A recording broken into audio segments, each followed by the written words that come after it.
Tifa was born May 3, 1987, in Nibelheim. Her father was Brian Lockhart, and her mother's name was never revealed.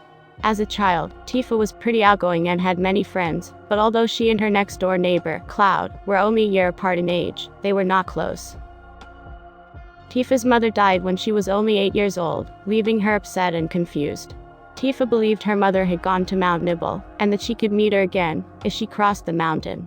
So Tifa headed off to Mount Nibel with a group of friends, and Cloud followed to protect her. Instead, her friends turned back, and Tifa took a misstep on a rickety bridge. Cloud tried to catch her, but they both fell. Her father found her severely injured, in a coma for 7 days, and blamed Cloud for leading her to Mount Nibel. A few years later, Cloud decided to join Soldier, in part to impress Tifa. Before he left, he called Tifa out of the water tower to tell her of his plans, and Tifa made Cloud promise to protect her and come back for her if she was ever trapped or in trouble. Shortly after Cloud left to join Soldier, Tifa kept checking the newspaper looking for some mention of him.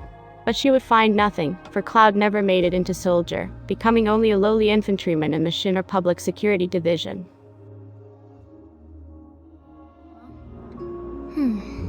Isn't it pretty hard to become a soldier? Yeah, so I won't be back for a long time. Guess not. Think you'll be in the papers? I'll try.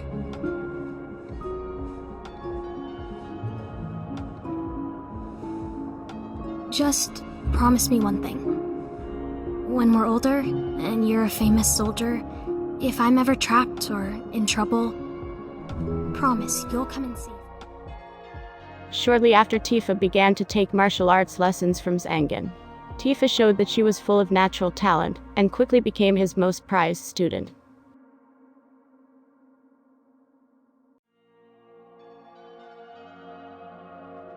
At 15 years old, Tifa worked as a tour guide in Mount Nibel, the same mountain where she had her injury. She was hired by the Turks to lead a Shinra expedition to investigate a faulty Mako reactor. The expedition included Sephiroth and a soldier named Zack. During their stay, she dropped hints to Zack of dreaming of a blonde-haired soldier protecting her. Little did she know, Cloud was one of the 2 Shinra guards accompanying Zack and Sephiroth, but concealed his identity due to his shame of failing to enter Soldier. He prevented her entry to the reactor, and unsuccessfully attempted to protect her from a monster attack shortly after. She protected him instead and helped him down the mountain. Afterward, Tifa messaged Zack, expressing her worry for the soldier who helped her. Later, Sephiroth went berserk when he learned of his origins, and that Jenova was his mother, and on October 1st set Nibelheim ablaze before setting off to the reactor.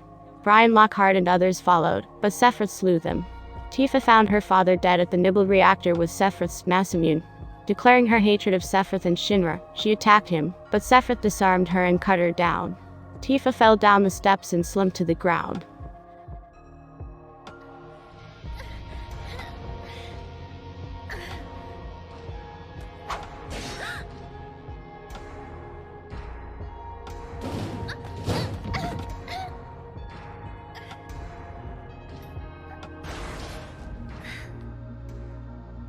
Zack found Tifa injured, but she did not trust him, and refused his help. Zack then engaged Sephiroth but was defeated. Cloud arrived and carried Tifa aside, before confronting Sephiroth himself, believing Tifa's wounds were fatal. Zangan arrived and found Tifa, carrying her away to safety, unable to save all 3, Cloud, Zack, and Tifa, from the reactor. He cast Cure on her, and was barely able to keep her alive.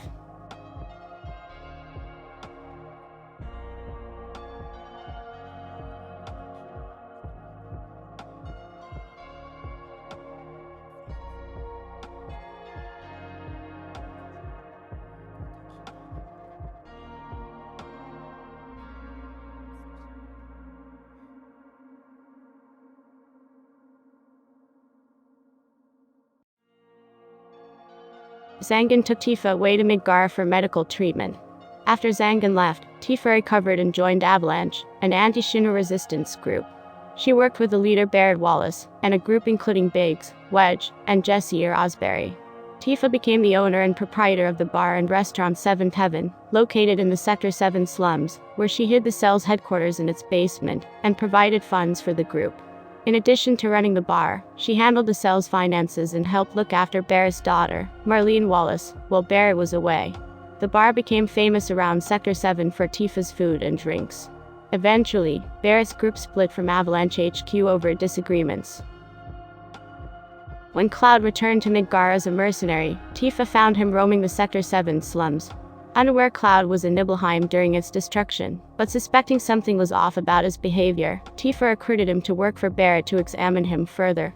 Realizing Cloud knew several things he should not and had forgotten things he should know, and also initially doubting her own recollections when faced with Cloud's, Tifa concealed this information, while trying to figure out the reason behind Cloud's different character and inconsistent memories. In Final Fantasy VII, during Chapter 2, at the hideout in the slums on December 9th, Cloud returned to Tifa's bar following a successful mission to destroy Mako Reactor 1. Cloud attempted to quit Avalanche following an argument with Barrett, though Tifa defused the situation. She pleaded for Cloud to stay, and reminded him of the promise they made as children, while reminding Barrett the group was in need of help. Tifa accompanied Cloud and Barrett to Mako Reactor 5.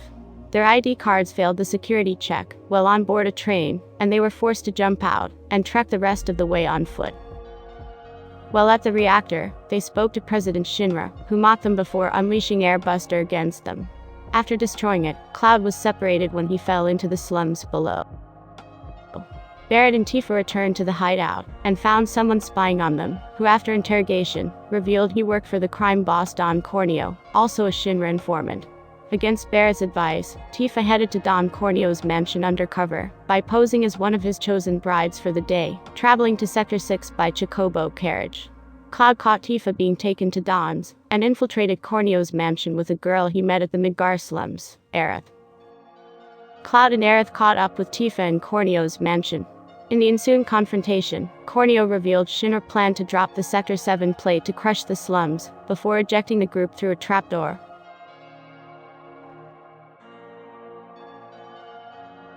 Tifa, Cloud, and Aerith passed through the sewer system and crossed the train graveyard to reach Sector 7. Tifa requested Aerith find Marlene and keep her safe while heading up the Sector 7 support pillar with Cloud. The two found Biggs, Wedge, and Jesse in critical condition, before reaching Barrett at the top.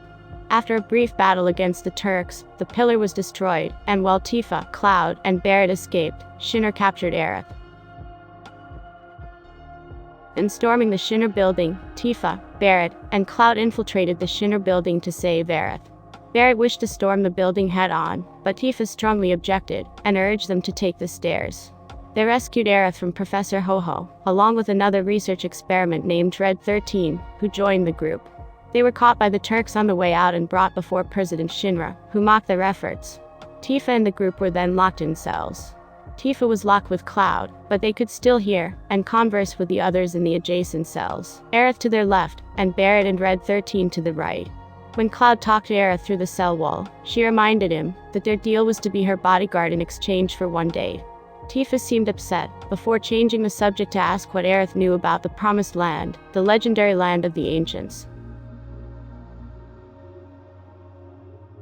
The next day, the group awoke to find Sephiroth had attacked the building and killed President Shinra. When the president's son, Rufus Shinra, arrived, Cloud stayed behind to buy the group time to escape, though Tifa stayed back to help him.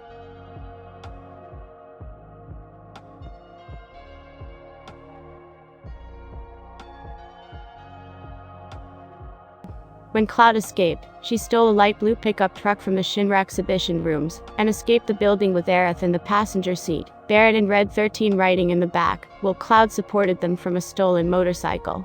Leaving Midgar behind, Tifa agreed to follow the group's journey to find Sephiroth, remarking that she had nowhere else to go.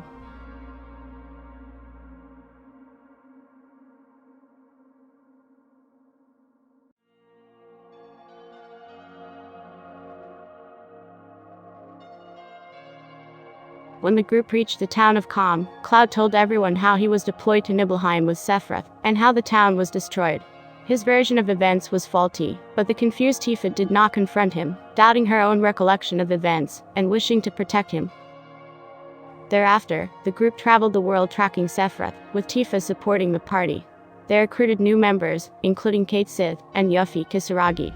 At the Corel prison, with Barrett struggling to deal with his own past, Tifa remarked that the two of them were not so different, both being driven towards Avalanche, after their hometowns were destroyed by Shinra. When they arrived in Gongaga, the group met Zack's parents, who had not heard from their son in years. Knowing Zack was the member of Soldier who had come to Nibelheim with Sephiroth instead of Cloud as he had recounted, Tifa was upset, but lied to Cloud when he asked if she knew Zack. When the group arrived at Nibelheim, they found the town rebuilt, populated by Shinra employees hired to cover up the incident, who denied Cloud or Tifa had ever lived there. The group met Vincent Valentine, who joined the group, along with Sid Highwind, who joined them later in Rocket Town. When the group stayed at the Gold Saucer, while the ropeway was under repair, Tifa was one of the possible date options for Cloud. During the date, she lamented being insecure with her feelings, and how she wished she could tell Cloud something, likely referring to the inconsistency in his memories.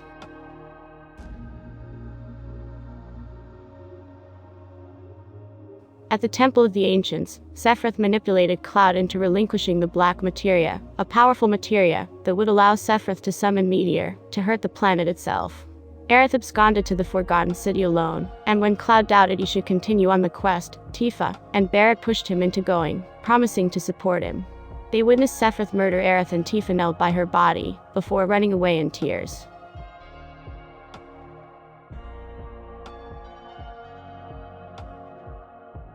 When the group tracked Sephiroth down to the Whirlwind Maze, Sephiroth showed Cloud the true events of Nibelheim's raising.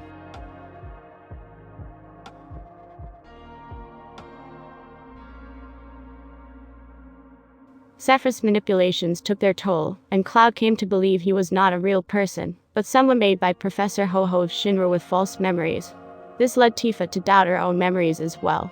Cloud submitted to Sephiroth and handed over the Black Materia, before apologizing to Tifa as the North Crater shook. Tifa and Barrett were brought to Junon, where they were to be executed as scapegoats to show Shinra is still in control as Meteor loomed in the sky.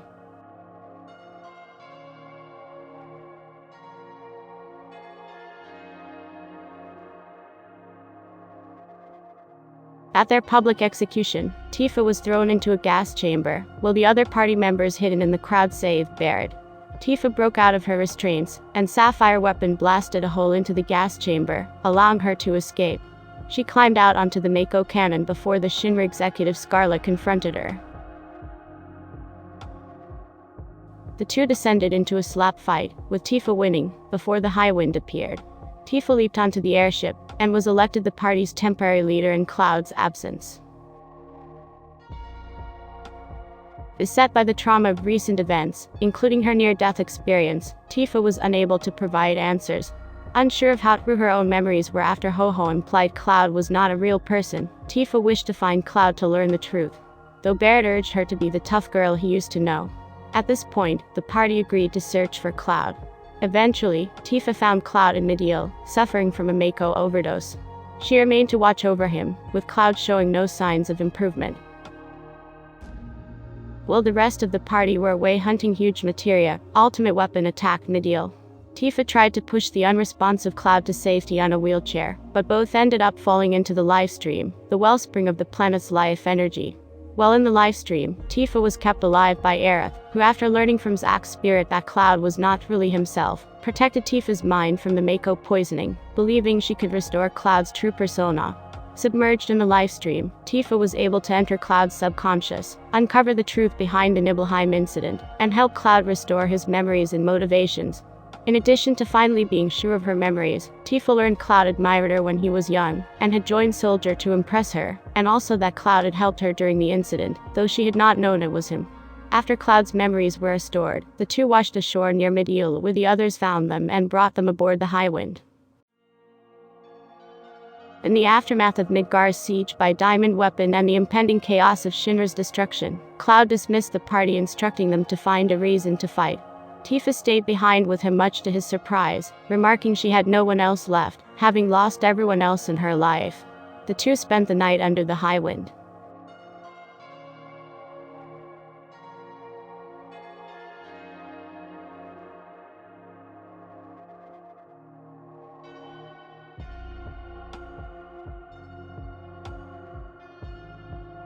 The next day, the party descended to the bottom of the northern cave and defeated Sephiroth to release the power of Holy, the ultimate white magic Aerith had summoned before her death.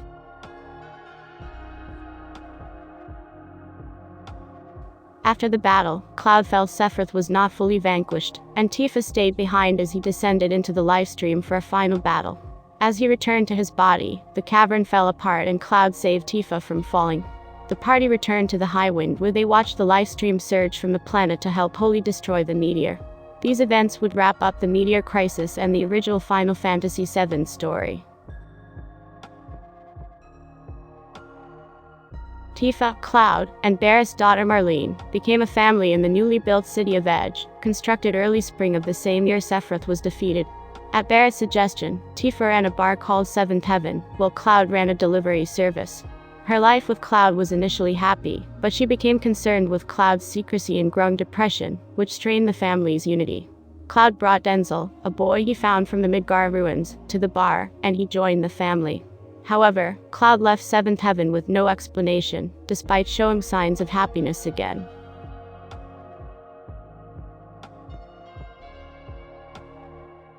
During the events of Advent Children, Tifa had called Cloud's cell phone several times, and received no answer. She began to wonder what was wrong with Cloud, and would he ever come back.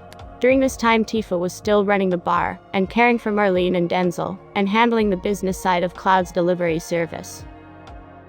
While taking Marlene to the Sector 5 slums church to find Cloud, Tifa discovered Cloud had geostigma, a terminal illness, and was frustrated he did not tell her.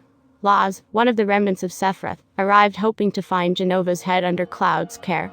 Tifa dueled him, and though she put up a good fight, Laz used his superhuman speed and pile bunker to incapacitate her and take Marlene.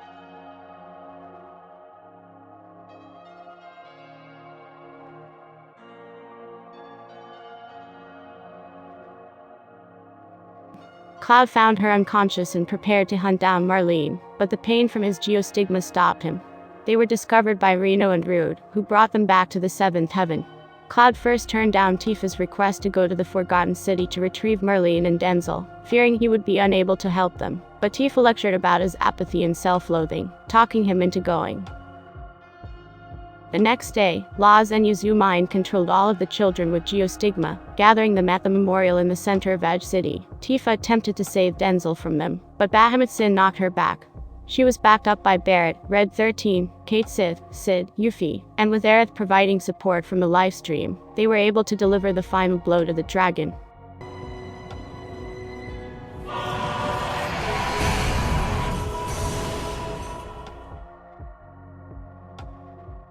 Shortly after, Tifa joined them on the Shara, Sid's new airship, with the Avalanche members, while Cloud fought Kadaj and Sephiroth.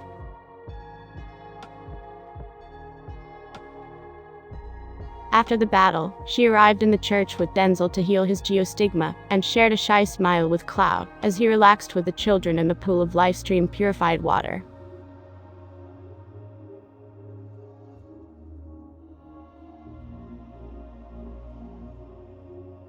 One year later, during Dirge of Cerberus, Tifa participated in the ground assault on Midgar, leading the tanks with Barrett and Cloud, in the battle against a group known as Deep Ground. After the Deep Ground crisis, Tifa went back to working and managing the Seventh Heaven bar. Well, that just about sums up Tifa's story from start to finish, at least for now until we get some new Tifa appearances in the Final Fantasy world. If you enjoyed the video, please like and subscribe. Thanks for watching and I'll see you next time.